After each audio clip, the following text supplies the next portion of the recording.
अस्सलाम वालेकुम। Today the topic of our discussion is strokes of epilepsy. तो सबसे पहले क्या है कि हमने एपिलेप्सी के टॉपिक पे हमने ऑलरेडी 2 वीडियोस जो हैं वो अपलोड कर दी हैं। तो सबसे पहली वीडियो में हमने क्या देखा था, ओवरव्यू देखा था, उसकी सिम्टम्स देखी थी, डायग्नोस्टिक टूल्स देखे थे और हमने क्लासिफिकेशन ऑफ सीजर्स देखे थे। और जो सेकंड वीडियो थी हमने उसकी नॉर्मल फिजियोलॉजी और पैथोफिजियोलॉजी देखी थी एपिलेप्सी की। अब उस पैथोफिजियोलॉजी को माइंड में रखते हुए जो है वो हम ड्रग्स ऑफ एपिलेप्सी को क्लासीफाई करेंगे और उनके मैकेनिज्म ऑफ एक्शंस को डिस्कस करेंगे।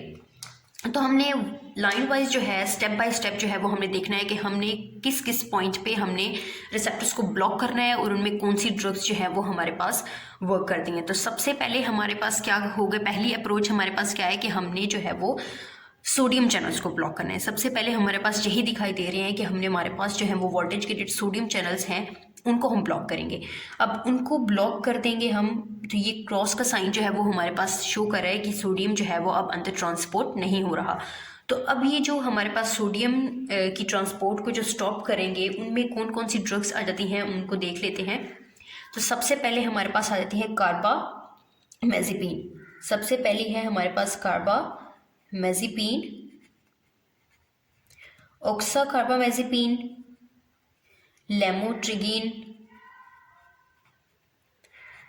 अब ये जो हम डिस्कस कर लिए हैं ड्रग्स को, इसके लिए जो है वो हमें पैथोफिजियोलॉजी जो है वो हमें पता होना बहुत ज़रूरी है। अगर हमें वो पैथोफिजियोलॉजी नहीं आती होगी तो हम ड्रग्स को जो है वो ना तो उनके मैकेनिज़्म को समझ सकते हैं और ना ही हमारे पास जो है वो हम इनको क्लासीफाई कर सकते हैं और ना ही हमें याद रहेंगी कि कौन सी ड्रग जो है वो हमें कहाँ पे रिक्वायर्ड है और किस बेसिस पे हमने उसको जो है वो चलाना है। तो सबसे पहले हमारे पास जो है वो सोडियम चैनल्स की ब्लॉकेट के लिए हमारे पास ड्रग्स आ गई। उनमें क्या है, हमारे पास कार्बामेज़ेपिन है, ऑक्साकार्बामेज़ेपिन है, लेमोट्रिगिन है, फेनेटोइन है, टोपिरामेट है, वेलप्रोइक एसिड है और जोनिसामाइड है। अब ये ड्रग्स वर्क कैसे करती हैं? अब इन ड्रग्स का क्या वर्क है, ये हमारे पास सोडियम चैनल्स को ब्लॉक कर देंगी, जिसकी वजह से क्या होगा कि हमारे पास रिपीटिव एक्शन पोटेंशियल जो है वो एपिलेप्टिक फोकस में जो है वो प्रिवेंट हो जाएगी और हमारे पास जो है वो एबनॉर्मल डिस्चार्ज ऑफ न्यूरॉन्स जो है वो नहीं होगा। अब ये जो हमारे पास कार्बामेज़ेपिन है वो हमारे पास फोकल सीजर्स के लिए और जनरलाइज्ड टोनिक क्लोनिक सीजर्स जो हैं वो हम उनके लिए यूज़ करते हैं। ये हमारे पास क्या करेगी कि उनकी इन्वॉल्वमेंट जो है, उनकी इंटीग्रेशन को, उनकी एक्टिवेशन को जो है वो रोकती है। तो ये हमारे पास आ गए सबसे पहले voltage gated sodium channel dependent drugs आ गई। अब दूसरी हमारे पास क्या अप्रोच है, ये हमारे पास आ गई थी पहली अप्रोच। और दूसरी हमारे पास अप्रोच क्या है, हमारे पास जो कैल्शियम चैनल्स हैं उनको हमने ब्लॉक करना है। कैल्शियम चैनल्स को ब्लॉक करने के लिए हमारे पास कौन कौन सी ड्रग्स हैं, हमारे पास लेमोट्रिगिन है, लेमोट्रिगिन, और दूसरी है हमारे पास टोपिरामेट, तीसरी है हमारे पास गैबापेंटीन, और फिर उसके बाद है हमारे पास प्रीगैबालिन। ये 4 ड्रग्स जो हैं वो हम यूज़ करते हैं कैल्शियम चैनल्स को ब्लॉक करने के लिए। कैल्शियम चैनल्स को ब्लॉक करने से भी हमारे पास जो है वो न्यूरोनल डिस्चार्ज, जो ये दोनों जो है वो स्टिमुलेट करते हैं ग्लूटामेट के रिलीज़ को। तो ये हम जब ब्लॉक कर देंगे तो हमारे पास ऑटोमेटिकली जो है वो गाबा की रिलीज़ जो है वो स्टिमुलेट नहीं होगी, हमारे पास जो है वो एबनॉर्मल मूवमेंट्स जो हैं वो स्टॉप हो जाएंगी। अब ये जो हमारे पास लेमोट्रिगिन, टोपिरामेट, गाबापेंटीन और प्रीगैबालिन है, इनमें से सबसे ज़्यादा एफिशिएंट कौन सी है, वो हमारे पास टोपिरामेट। अब ये हमारे पास एफिशिएंट क्यों है, हमारे पास ये in addition to this blockage of calcium channels जो है वो हमारे पास एम्पा रिसेप्टर्स को भी ब्लॉक करती है। अब एम्पा रिसेप्टर्स कहाँ पे प्रेजेंट है, ये हमारे पास एम्पा रिसेप्टर्स प्रेजेंट है, ये हमारे पास इनको भी ब्लॉक करती है। अब हम यहाँ पे भी मेंशन कर लेते हैं टोपिरामेट जो है वो हमारे पास एम्पा रिसेप्टर को भी ब्लॉक करती है और हमारे पास जो है वो सोडियम चैनल्स को भी। अब ये हमने यहाँ पे भी देखा था टोपिरामेट, जहाँ पे भी हमारे पास मेंशन है। तो हमारे पास टोपिरामेट जो है वो हमारे पास कैल्शियम चैनल्स को भी ब्लॉक कर रही है, सोडियम चैनल्स को भी ब्लॉक कर रही है और एम्पा रिसेप्टर से जो सोडियम ट्रांसपोर्ट हो रहा है उसको भी ब्लॉक कर रही है। अब लेमोट्रिगिन जो है वो हमारे पास यहाँ पे भी मेंशन है और यहाँ पे भी मेंशन है, ये देख ली लेमोट्रिगिन। अब सोडियम चैनल्स को भी ब्लॉक कर रही है और कैल्शियम चैनल्स को भी ब्लॉक कर रही है, लेकिन जो है वो एम्पा रिसेप्टर्स को ब्लॉक नहीं कर रही। तो एज़ कम्पेयर टू लेमोट्रोकिन जो है वो हमारे पास टोमिरामेट जो है वो ज़्यादा प्रेफरेबल है और ज़्यादा एफिशिएंट है। अब आ गई हमारे पास तीसरी। अब तीसरी हमारे पास अप्रोच कौन सी है, हमने इन कैल्शियम चैनल्स को जो है वो ब्लॉक करना है जो हमारे पास पोस्ट सिनेप्टिक मेम्ब्रेन्स पे प्रेजेंट है। अब ये जो हमारे पास कैल्शियम की ट्रांसपोर्ट हो रही है पोस्ट सिनेप्टिक मेम्ब्रेन में, इनको हम कहाँ से ब्लॉक करेंगे, ये हमारे पास ड्रग्स आ जाती हैं वेलप्रोइक एसिड। वेलप्रोइक एसिड आ गया हमारे पास, और ज़नीसामाइड, ये जो है हमारे पास इन कैल्शियम चैनल्स को जो है वो ब्लॉक करेंगी और हमारे पास जो है वो न्यूरोनल डिस्चार्ज को कम करेंगी, क्योंकि इनसे भी हमारे पास इलेक्ट्रोपॉजिटिविटी जो है वो इंक्रीज हो रही है। तो हमारा पर्पस क्या होता है कि हमने इलेक्ट्रोपॉजिटिविटी को कम करना है और हमारे पास जो है वो न्यूरोनल डिस्चार्ज कम हो, जिसकी वजह से हम एपिलेप्सी को ट्रीट कर सकें। अब आ गई हमारे पास फोर्थ अप्रोच, ये थी हमारे पास third one and this is the fourth one. अब ये हमारे पास क्या है, ये हमारे पास जो है वो हमारे पास कैल्शियम चैनल्स यहाँ पे जो प्रेजेंट है इनका एक सब यूनिट है अल्फा 2 डेल्टा 1 रिसेप्टर्स प्रेजेंट है, जिनकी वजह से हमारे पास क्या है, कैल्शियम का ही इन्फ्लक्स हो रहा है। ये कैल्शियम जो सब प्रेजेंट है कैल्शियम चैनल्स, उनका सब यूनिट यहाँ पे प्रेजेंट है, जिसको हम क्या कहते हैं, अल्फा 2 डेल्टा 1 सब यूनिट। अब ये जो रिसेप्टर्स हैं ये हमारे पास प्री सिनेप्टिक मेम्ब्रेन्स पे प्रेजेंट है और जो कि कैल्शियम चैनल्स की तरह ही ग्लूटामेट की रिलीज को जो है वो स्टिमुलेट करते हैं। अब इसकी हमारे पास ब्लॉकेट के लिए हमारे पास कौन सी ड्रग्स अवेलेबल हैं, हमारे पास हैं गैबापेंटीन और है हमारे पास प्रीगैबालिन।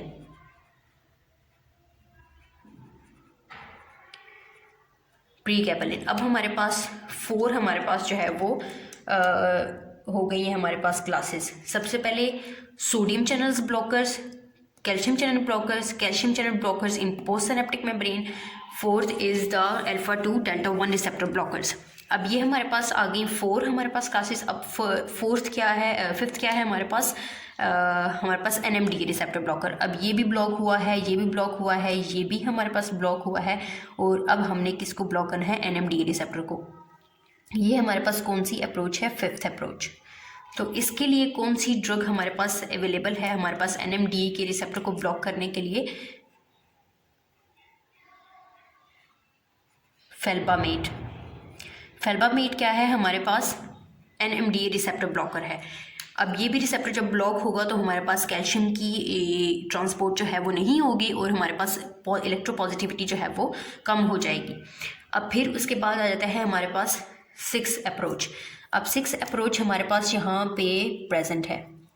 अब ये यहाँ पे किस चीज़ को ब्लॉक करी है, हमारे पास एक प्रेजेंट होती है प्रोटीन SV2A हमारे पास एक प्रोटीन है जो कि हमारे पास ग्लूटामेट के वेसिकल्स जो प्रेजेंट हैं इनकी वॉल्स पे प्रेजेंट है, जो कि इसकी रिलीज को ही स्टिमुलेट कर रही है।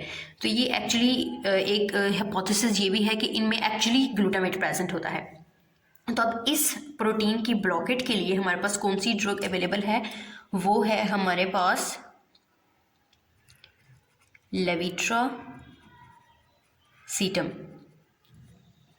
लेविट्रासीटम जो ड्रग है वो हमारे पास SV2A प्रोटीन को, जो कि स्टिमुलेट करती है ग्लूटामेट रिसेप्टर्स को release into the pre synaptic space, तो वो हम क्या करेंगे, लेविट्रासीटम जो है वो इस प्रोटीन के फंक्शन को इम्पेयर कर देगी और हमारे पास ग्लूटामेट की जो रिलीज की स्टिमुलेशन है SV2A प्रोटीन से वो हमारे पास स्टॉप हो जाएगी।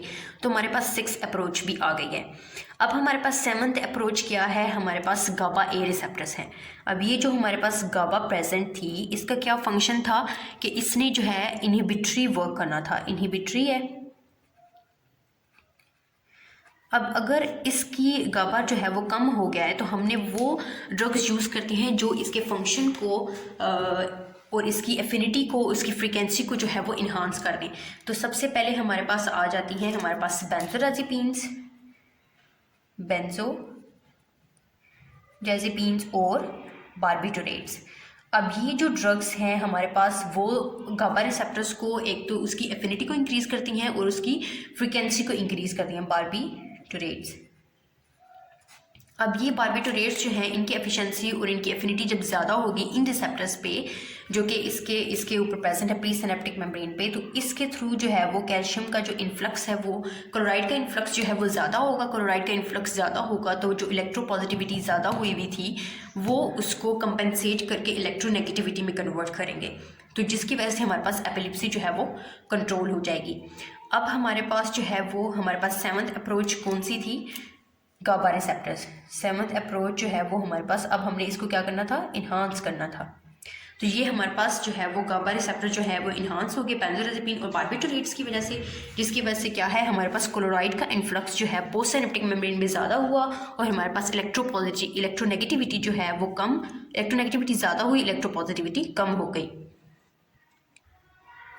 अब हमारे पास जो है वो सेवन्थ अप्रोच भी आ गया। अब उसके बाद बारी है हमारे पास एट्थ अप्रोच की। अब एट्थ अप्रोच क्या है, सबसे पहले हमने पीछे पैथोफिजियोलॉजी में देखा था कि एक तो हमारे पास क्लोराइड की जो है वो अवेलेबिलिटी जो है वो कम हो जाएगी। अब उसके लिए जो हमने बेंजोडाज़ेपिन और बारबिटोरेट्स को यूज़ किया, जिसकी वजह से उसकी ट्रांसपोर्ट पे एफिनिटी और एफिकेसी जो है वो ज़्यादा हो गई। अब एट्थ पे क्या आ जाएगा, हमारे पास जो है वो दूसरी चीज़ थी कि उसकी जो है वो मेटाबॉलिज्म ज़्यादा हो रही है, जिसकी वजह से गाबा जो है वो कम हो रहा है। अब हम उस मेटाबॉलिज्म को कम कर ले तो हमारे पास तब भी जो है वो गाबा जो है वो सिनेप्टिक स्पेस में अवेलेबल हो सकता है। तो उसकी मेटाबॉलिज्म कराता कौन है, सबसे पहले तो ये मेटाबॉलिज्म जो है वो हमारे पास गाबा टी जो है वो हमारे पास एक एंजाइम है जो कि रिस्पॉन्सिबल है उसकी मेटाबॉलिज्म के लिए। तो जब हम गाबा टी एंजाइम को इनहिबिट कर लेंगे तो हमारे पास जो है वो गाबा की अवेलेबिलिटी जो है वो सिनेप्टिक स्पेस में ज़्यादा हो जाएगी। अब गाबा टी एंजाइम के लिए जो ड्रग यूज़ करते हैं उसके इनहिबिशन के लिए वो है हमारे पास विगाबैट्रिन। अब विगाबैट्रिन जो ड्रग है वो हम यूज़ करते हैं गाबा टी की इनहिबिशन के लिए। ये हमारे पास इरिवर्सिबल इनहिबिटर है गाबा टी एंजाइम का। अब हमने एट्थ अप्रोच भी देख ली और नाइन्थ वन क्या है हमारे पास, टायागैबिन।